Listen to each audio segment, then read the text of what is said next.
Hey everyone, welcome to episode number 94 of the Lift Free and Diet Hard podcast. I'm your host, Andrew Coates, and I am happy to finally get one of my truly most elusive guests Gabby and I, Dr. Gabrielle Fundaro, have been talking about getting you on for, a few years. And even more recently, the scheduling has been kind of a snag, and it sort of speaks to just how much you have going on. So for anyone who's not super familiar with you, well, let's see. So you're a coach. You are a former assistant professor of exercise science at Georgia Gwinnett College. I'm going to read some of this stuff off. You have a PhD in human nutrition, foods, and exercise from Virginia Tech, a BS exercise, sports, and health education. And you've written for Precision Nutrition, Shape, Oxygen, Reader's Digest. You work as part of examine.com, and you currently write for Barbend as well. And one of the things that I've probably pointed to you the most is I consider you to be the leading authority on gut health in the fitness industry. We're going to talk a little bit about that, but it's great to have you on. So what did I miss? I think the list of stuff I didn't add, because I looked at your website, just like, all right, I want to check all this out.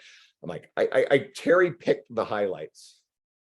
I would say the other couple projects I have going on would be that I am in my, I think, 9th month of hosting the Gut Health with Gab webinar series. So I've been taking turns hosting various evidence-based speakers in the gut health space and presenting myself as well. And I'm also producing a 12-part gut health series for a company that produces educational content, and now it's slated for release in a couple of years. So quite a lot of writing, quite a lot of reading and writing as of late. And there's one more thing I did forget too, is for quite a while you were part of the Renaissance periodization team, which is where you first hit my radar as well. And you were slated to appear as part of a fitness conference for Edmonton in 2019, but ultimately that one was canceled, so we never got to meet in person at that one. So but anyway, let's go right into something that I like about your media. You're probably one of the most nuanced health, science, nutrition educators, certainly in our space. And we know that our space is, social media does is it amplifies the overblown, the sensational, the extreme. And what's been your philosophy to cutting through that, personally, and as sort of like almost advice to other people who struggle because they feel like their nuanced evidence-based message is lost in amongst the liver kings and the other lunacy, and even, I'll even say this, even within some of the people who are deeply evidence-based, I've noticed a rise in attacking each other, malice, negativity, and sensationalism to cut through the noise. So how do you navigate that? I would say there have been a few sort of like pivotal moments of awakening in my career that have led me to the way that I navigate the space now. One was a comment from a follower in my early days when I used to kind of solely bust gut health myths. And a person said, "This is really negative. People need to hear what they can do." And at first I kind of bristled at that. I thought, well, I'm not bullying anyone. I'm just pointing out, the fallacies here. But then I realized, actually that is totally reasonable. That is a request for something actionable. And so I still bust myths, but my take now is that I have this theme of the science and the science fiction. So the reason that pseudoscience is often so successfully spread is that there is often a grain of truth to it. And so it can't be easily completely written off. And so what I try to do now is provide a more balanced perspective that says, if we're looking at something like a Candida cleanse or the 5R protocol or the carnivore diet, where are the grains of truth or legitimacy? What are the potential benefits or the potential pros or like the non-harmful aspects of this? And then where is the complete nonsense? So how do we separate science from science fiction? Another really pivotal moment, or I would say a pivotal influence, would be just a lot of conversations with Eric Helms. I consider him to be a mentor and sort of like a moral compass in the fitness industry, because I think he does a really excellent job of modeling collegiality and integrity, and standing by his values, and also providing an evidence-based and very empirical perspective. And so, like, I identify as a diehard empiricist. Like, I need to see the evidence, and so I'm aware of that in myself, and that is going to influence my perspectives and bias my perspectives to some extent. And so we've talked a lot about how different how different people might take the same body of literature and interpret it in different ways. And even people who have like very similar or the same type of degree can take something away from the literature that seems to be quite different. And then how we can potentially find like the middle ground. And I think the final thing would be that my training in motivational interviewing as really a way of being with people and a way of communicating has helped me to approach pretty much everyone with much more empathy and seeking to understand them, and that I'm not really here to prove anything to anyone. I don't owe anyone anything, and no one owes me anything. And what I'm here to do is my very best job at communicating the literature in a way that is actionable, that is understandable to people, and not necessarily to try and like take down the loud voices of Liver King and whoever else, but that hopefully through an empathetic understanding and compassionate approach, I can validate a person's experience, like they've had some digestive complaints, while also providing them with accurate information. And so I think that's a way to sort of like, prevent the arguments and the back and forth, and really just say, like, here is some information. Here's the evidence, here are the resources that I used to reach this conclusion. And hopefully that's helpful. And even if it's something that someone sees in a comment, that I haven't necessarily spoken to them directly, that I can provide that information in a way that is non-confrontational, and that often makes it a little bit more, I think, approachable to people. Like they're more receptive if someone's not like, you're wrong and here's why. There's a whole bunch of stuff in there, and I'll piggyback on a couple things. I don't think you said it in there, but I'll certainly say it. I personally try to stay away from really controversial stuff or antagonistic stuff, or the thing that the trend I've seen is sort of like attacking other people in whatever form that attack takes, even if it's ostensibly under the backing of evidence, because I just don't have the emotional bandwidth to get involved in the back and forth and the nastiness that goes on social media. So that's a conscientious choice for me. I just don't want to play that game. And then you mentioned Eric Helms. So he's a great example. So I had Dr. Mike Isertel on recently, and Mike pointed to Eric as an example of a group of people within the fitness community who tend to be more conservative in their interpretations of and the claims that they will make based on research. And it was in response to my question to get him to sort of provide nuance as to why we're seeing other individuals in the industry that he then explained were probably a bit more liberal in their explorations of, and Andrew Huberman, Rhonda Patrick are probably the two best examples I could think of, who still retain this air of credibility and authority in the industry. However, they've come under a great deal of criticism for saying things that some of the more conservative elements say, well, that actually isn't what the research says on this. And me personally, I feel Rhonda likes to wander vastly outside of her scope of practice. And I'm not interested in tearing down Rhonda. I don't know her, but she seems to have gotten into the mainstream, and she seems to say a lot of interesting things about a lot of different topics, which for me, a red flag is when someone really steps outside of their educational background. But either way, sort of a liberal interpretation versus a more conservative interpretation. And agreed, I think Eric Helms is a really great example of someone who does it with grace, who is, very positive about how he goes about things. If he's going to say something, he's going to be he's going to have it backed up. And you seem to fall into that same sort of camp of that, hey, I'm not going to really reach out on crazy limbs here. Or if you kind of wander, you're probably going to make it very clear that, hey, you know what, we need to see a lot more research on this. I think this is promising. whereas a lot of the other people tend to make more absolute claims. So any just additional thoughts on that? Absolutely. I think that we need to, and we, that's the royal we, it is important to me to be transparent about the strength of the evidence and whether something is a supposition that I'm making based on my current understanding or something that has actually been, tested and reproduced in a research setting. And I think that is also, something that is a personal style of mine, because I really value and it's something that I do with my coaching as well, and try to uphold a person's ability to make an informed decision.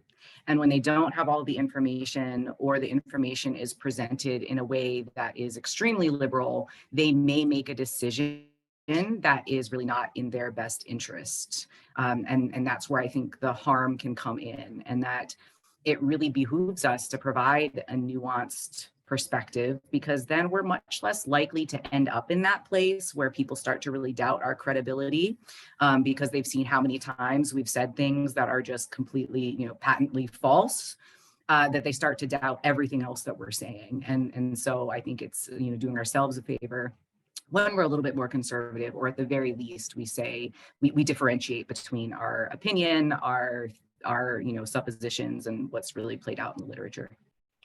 All right. So again, mentioning how you to me, certainly you are, I will say it explicitly, the most credible person when it comes to gut microbiome, gut health. But it's a space that a lot of people wander into. And it seems like there's a lot of subject matter experts, a lot of those people are making really crazy claims. Is there anything, I mean, this is literally a big chunk of your work, but is there anything very at the surface level that you kind of like to point people to say, okay, here's how to navigate the people who are sharing this information or the information itself? Is there anything that tends to be overblown but yet widely believed? Or is there anything that you really think, hey, I want to share this with fitness professionals, because most of my audience are coaches, so that way they can then navigate this space? Because I'm pretty sure you've said something to the equivalent that, it certainly the effects that gut microbiome, gut health have on all of the other systems of our body, the evidence isn't necessarily abundant or super strong, and B, the effects are probably not as significant as people are making it sound like. Yeah. I think as a whole, gut microbiome research is difficult to accurately communicate. And there are really some excellent publications out there about some of the significant limitations in the field, because it is so incredibly new. I mean, we're really looking at a field that has just, come onto the sort of the mainstream in maybe the last 10 years. And we're still developing new technologies to be able to study the microbiome with a usable level of resolution.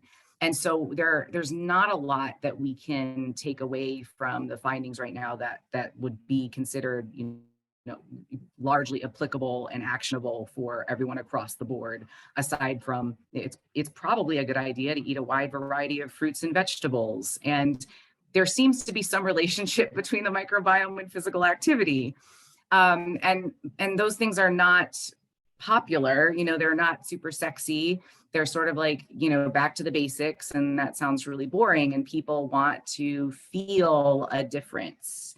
And it's really impossible to do that when it comes to the actual microbiota. We can't actually feel what's going on with them. And so we sort of use these other subjective experiences as surrogates, like bloating, gas, stool quality.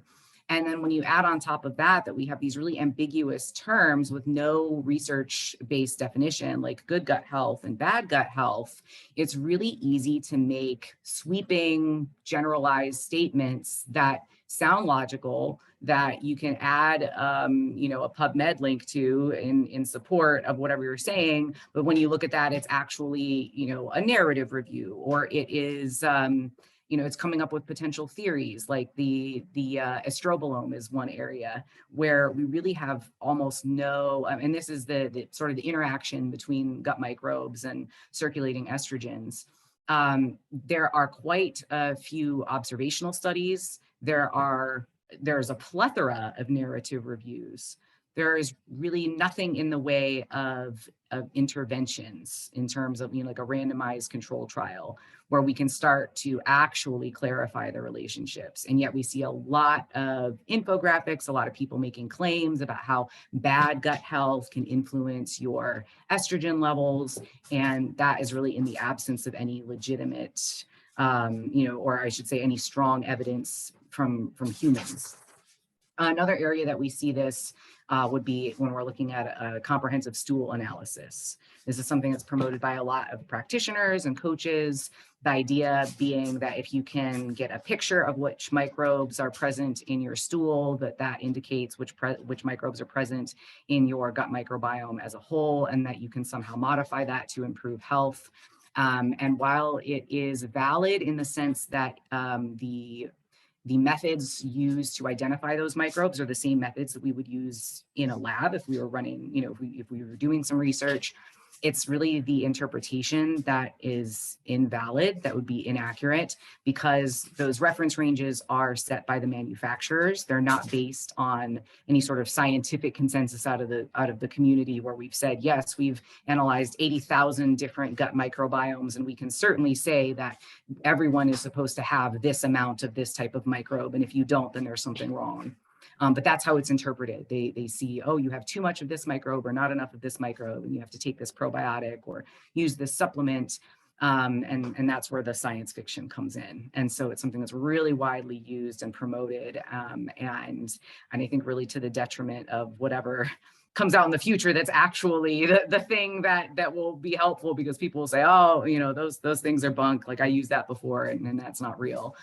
So we don't want to put the cart before the horse with something like that. Is there an element of people trying to sell the idea or products that you can change something that we probably have a lot less influence over than people want to believe? Big smiling nod. Okay. Yes. Yeah. Oh, absolutely. Yeah. And I think this comes from, the beliefs that more is better, that we have agency over like every aspect of our health, and that we are sort of guilty until proven innocent, when it comes to health. Like we sort of assume that something must be wrong unless we know that it's been optimized. And we're constantly searching for the way to optimize every aspect of health. And that's where we end up sort of like out in the weeds, so to speak, trying to find like the perfect probiotic supplement or the herbal tincture to take, when in fact, those things probably have a fairly minimal influence on the gut microbiome, as compared to our age, our gender, our geographic location, a lot of the factors that we really don't have any control over. And the current estimate is that those factors and our species probably account for about 2/3 of the shape of the microbiome, so to speak, and then only about 1/3 is actually under our influence. But we really don't know the magnitude of influence that we have, over that 1/3. I definitely know that my gut health took a hit at the second half of my trip to Mexico several years ago. But that's alluding to geography, right? And the differences. And that's a joke and a side thing, but it kind of alludes to what you were saying.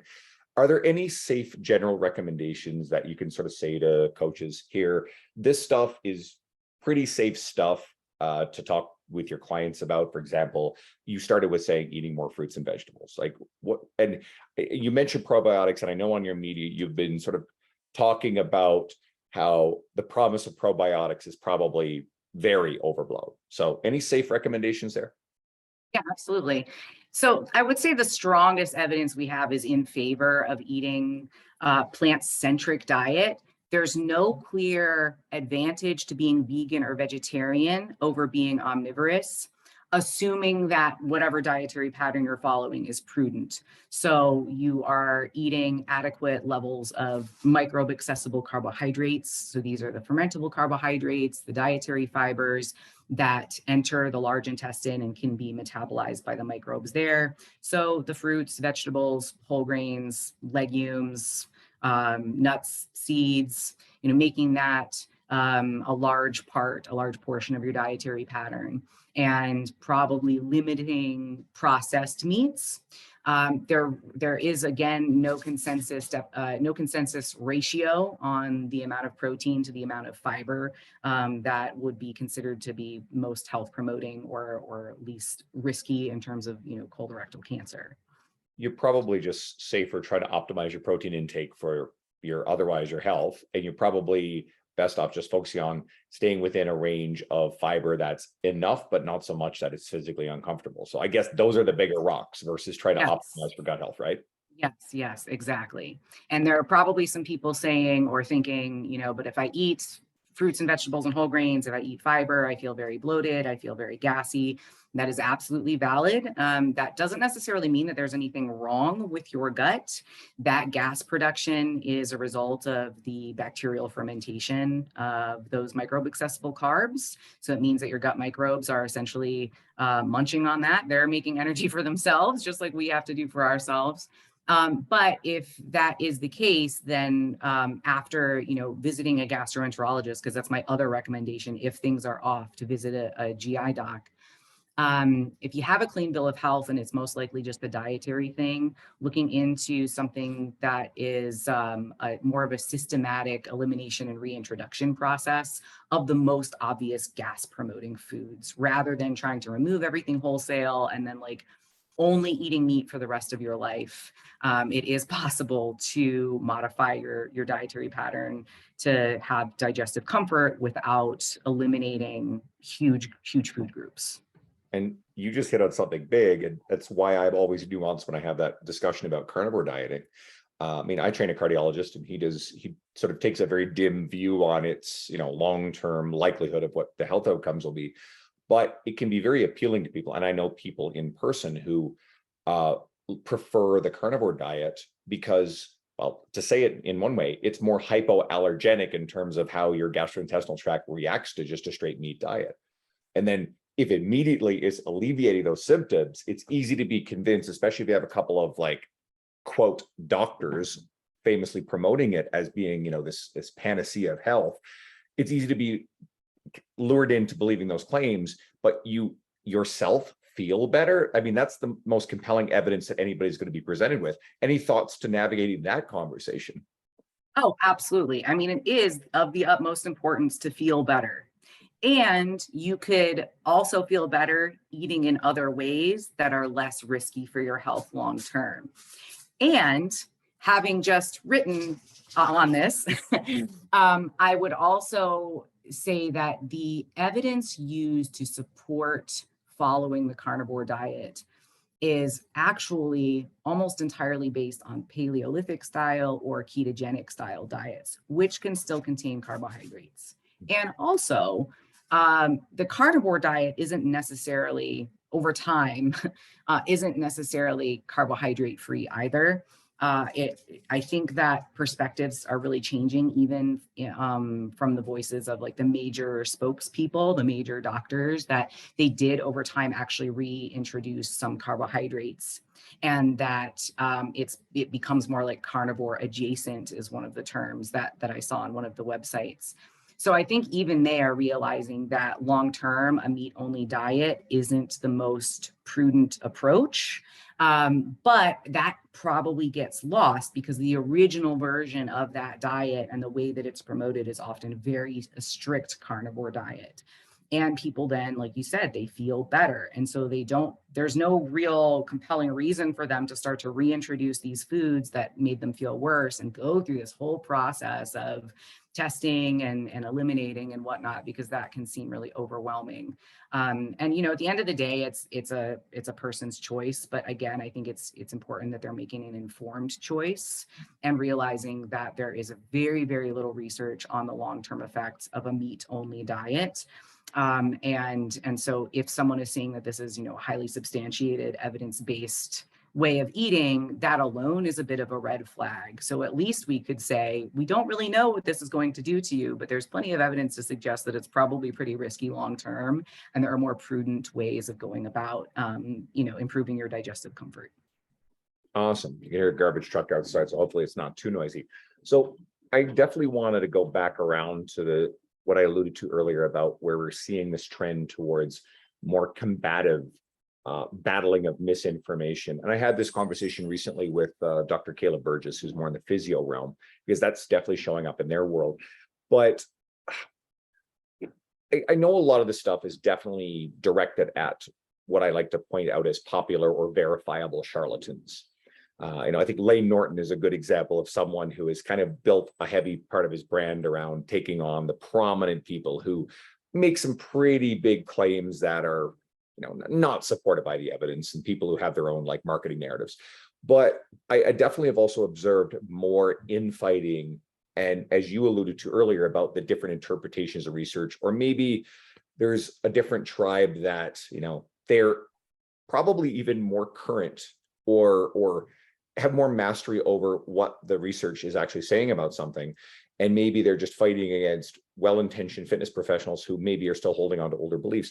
But I'm more interested in your thoughts on the behavior itself and why this is becoming more, maybe it's not becoming more common, maybe we're just noticing it more, but I feel like social media certainly amplifies this stuff. So any thoughts on the rise of targeting within these industries? Because we know it goes on in nutrition, we know it goes on in physio, we know it goes on in fitness, and those things are all adjacent. So your thoughts? I try to maintain a charitable perspective, even of people that I don't completely understand and wouldn't agree with their behavior. I try to understand what's going on behind it. And I've received quite a lot of, I would say, hate mail, maybe vitriol, in the space where I'm speaking about intuitive eating and weight neutral approaches and fat phobia and weight stigma. And it's really a large part of the reason that, my career has changed, and I've changed direction, and my coaching has changed appreciably as well. And I've received it from people who are staunchly anti-diet and staunchly, I would say pro-diet, just to provide an umbrella term there. And what I find is that, both sides are operating based on their understanding of what would be least harmful or most helpful. And both sides are passionate, and both sides are trying to relieve suffering. And where they differ really is just in what they believe to be harmful and what they believe to be causing suffering. So I think that what we're seeing is probably, what happens in the fitness industry. We end up with like a super hot topic for a period of time. We get a lot of people who are fired up about that specific topic. And then we get people who are very, their approach is to attack the person rather than the idea. And then we get that back and forth of, you're not operating under the same set of beliefs that I am, and so you must be wrong. And we can find no common middle ground. And I need to change your idea, change your mind, or make you feel bad about the things that you believe. And so shame has played a large role in both sides as well. And that's another thing that I've started to write about, and I've directed some people to, I can't remember her name. Brene Loretta, Brown. Well, Brene Brown too. But there's a woman who's written a New York Times article about calling in versus calling out culture. And we see a lot of calling out culture, and that creates more division and creates more conflict and doesn't actually serve the purpose that people, I think, want it to serve, which is to influence the beliefs and practices of others.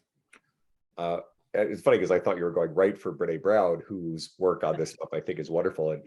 And as far as authors go, there's a lot of authors I wave around, but Brene especially, I wish more fitness professionals would dive headlong into Brene's work, because it's improved, interactions in my own relationships, but certainly, the empathy and understanding of what a lot of other people are going through. And you're mentioning about, doing some stuff on the nuance of not being super pro diet, but the extreme, the super anti-diet.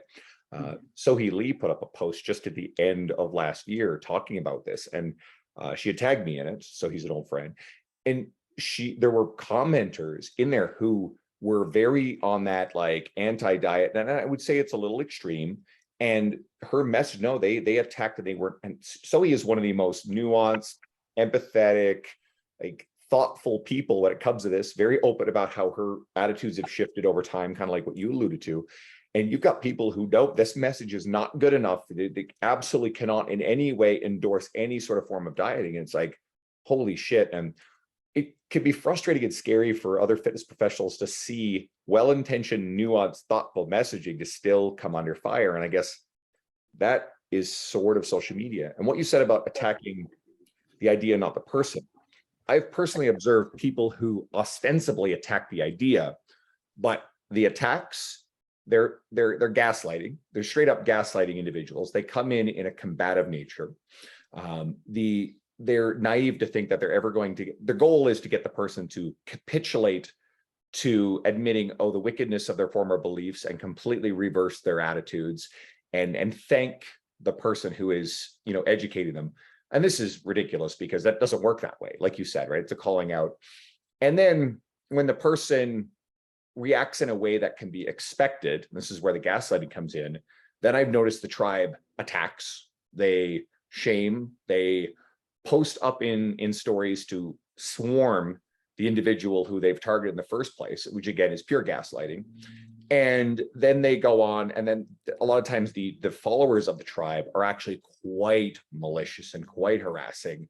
And ultimately, this shit is harassment, no matter how well intentioned. And I put up a post about this a while ago, and it attracted some attention to where some people were really nasty about it, because their belief is, no, the ends justify the means. If you have the evidence research to support your position, you can be the most demonstrable aggressive asshole, and you're on the right side of it. So I've kind of been watching this trend on multiple fronts within the industry as a whole, because one of my concerns is that younger, newer coaches are going to see this crap and be absolutely terrified of saying anything online or on social media. The flip side is, I think we have a duty of care to try to know what we're talking about. And if we're going to say something, to actually substantiate it, or at least be on the right side of the evidence. But even still, again, like, any additional thoughts on this behavior? Yeah, and you know what, I've actually heard from quite a few coaches who are moving into this middle ground space, or are wanting to start their careers in this middle ground space, and they do feel really legitimate fear and apprehension about being attacked or ostracized, and really from either side. I've had folks reach out to me to say, hey, I'm supposed to be doing this project for this group, and I don't feel really completely comfortable with the message that they're sending, and like, how do I navigate this, because I don't want to cause harm, or I want to move away from a weight focused approach, but I'm really worried about speaking about haze because I'm afraid of the attacks on that side. What's really interesting, and I've seen this more so on Twitter than I have on Instagram, is that even within one space, even within the diet or the anti-diet space, there are cohorts of individuals who could be considered aggressive even to others that are in their space, and that even I don't know if you've heard like the term to like shoot your darlings, that like even something that maybe was really popular a couple of years ago that seemed to be kind of like, had this halo around it, now is being ostracized and is under attack because of, people's beliefs about how it has caused harm. So again, I think that the best that we can possibly do is to get aligned with our values in terms of, what do I value? I value compassion, conscientiousness, integrity, empirical evidence, nuance. I try to do the least amount of harm possible, and I do try to provide just like the objective data, so that a person can make an informed decision. And I also borrow from the findings on abstinence-only sex education that abstinence-only sex ed is actually really ineffective for promoting health and well-being and informed decisions, and that it actually doesn't reduce teen pregnancy. And so if we want people to be aware of the potential risks that could come from intentional weight loss, then we have to provide that information in an objective way that is not blaming or shaming them, that doesn't cause them to avoid talking about it and keeping it a secret that they might still want to lose weight, and that provides them with the safest potential route. So kind of teaching people how to do a thing that's risky in the safest way possible because they are autonomous adults. And if we want to support things like bodily autonomy, then we say, here's how you can do this thing that's potentially risky in the safest way possible, rather than saying this is patently harmful across the board and no one should be doing this. That's not going to stop people from doing it. It's not going to stop people from coaching how to do it. It's just going to limit people to access only the really shitty ways of doing it. So, and I say the same thing can be applied for weight neutral approaches, that if we only allow people to understand intuitive eating based on tropes and memes that misrepresent it, they won't be able to make an informed decision about whether intuitive eating or other weight neutral approaches might be appropriate for them or not. And they might come out with a significant misunderstanding and think, oh, intuitive eating sounds like I just eat whatever sounds good at any point in time, regardless of how I'm feeling. And that's not the case either. So I think, again, it comes down to just trying our best to represent the concepts and to also establish and maintain boundaries. Like, I don't get involved anymore really with comment sections. Like, every once in a while I might respond to a person who's commented on something that I've written if they're very clearly confused about it. But when people tag me to say hey, Vitamin PhD, what do you think about this? I'm just like, I don't get involved in this stuff anymore. It's just not worth my time. So that's my take on it. Can be a big time sink, and anybody who's certainly developed a reputation for that combative style gets tagged into a lot of things, because then all the followers want them to go again, Layne Norton gets tagged in everything that is whatever about nutrition, with the expectation that Layne is going to come in and bring the fire and the brimstone and bury the person who's made some whatever claim. And again, that's the danger of developing that reputation now, I think. And I'd like to point to Layne specifically because I think he's unique. He's sort of a unicorn in that space where if anybody mistakes, I've said this before, if anybody mistakes thinking that Layne built his prominence and his success solely on the fact that he sort of plays a caricature of himself as he's fighting these charlatans, they're completely missing the point. Layne has a massive library, a legacy of educational material, and a very credibly educated individual on top of that outward persona. Whereas if a young fitness professional tries to go the other way and build an entire reputation based upon combative behavior, then they need to backfill it with all the other work and library of resources and educational resources in order to be able to ever pull it off. And I think Layne is quite unique in that space. So I actually love what he's able to do on the broader scale, but I don't think he's necessarily the model to follow for young coaches who are trying to make a name for themselves. There was something I wanted to throw in there, and I think it's sort of an example of what you were alluding to. And I'll try to explain this. It can be very difficult. It can be valuable to pull ideas from adjacent things, like you mentioned sex education, right? But there's also different things can seem almost contradictory. And the example I like to use is, if I'm not mistaken, I believe that the research supports that people are less likely to return to smoking if they think of themselves as non-smokers versus ex-smokers, right? I think you're nodding, so I think that's solid. But when it comes to, say, Alcoholics Anonymous, which isn't necessarily the most evidence-based thing, but it also seems to really work really fucking well, even if it's got that spiritual element to it, a religious element, they very much institute this idea that you always have to be very vigilant against falling back into alcoholism or drinking. So it keeps very forefront the identity, very strong identity as someone who used to drink. And those two things are very opposing ideas. And I suspect it's just, maybe it's a matter of self-selection. Like for me, I think I tend to lean towards the identity side with the non-smoker. I didn't smoke before. I used to have a difficult relationship with alcohol in my and a partying lifestyle in my mid to late 20s. I'm 44 now, and that's all long gone. And it's like someone else's life. So to me, I am the non-partier, right?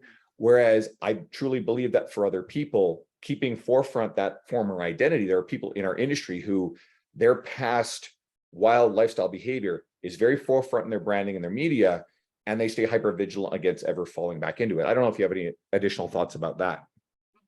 Yeah, and that is the case with all of the 12-step programs. So they have Narcotics Anonymous, Alcoholics Anonymous, Codependence Anonymous. That part of the 12-step process is identifying as that in the present tense, that when you introduce yourself, you say, I'm so-and-so, and I'm an alcoholic, or I'm an addict, or whatever it is. And the reason for that is that it is a reminder to constantly have that, like you mentioned, like the vigilance, that awareness, and that is a long-term management approach, that because you are this person, because this is part of your identity, that you can't become complacent. And I think that it might be even more applicable when we're looking at something that like alcohol or cigarettes, where unlike eating, where we can practice in moderation, there is no moderation for that type of legitimate addiction.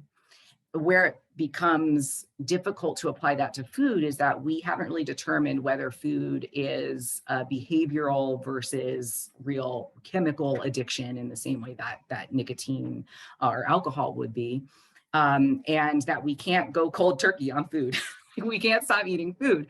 And so we have to find a way of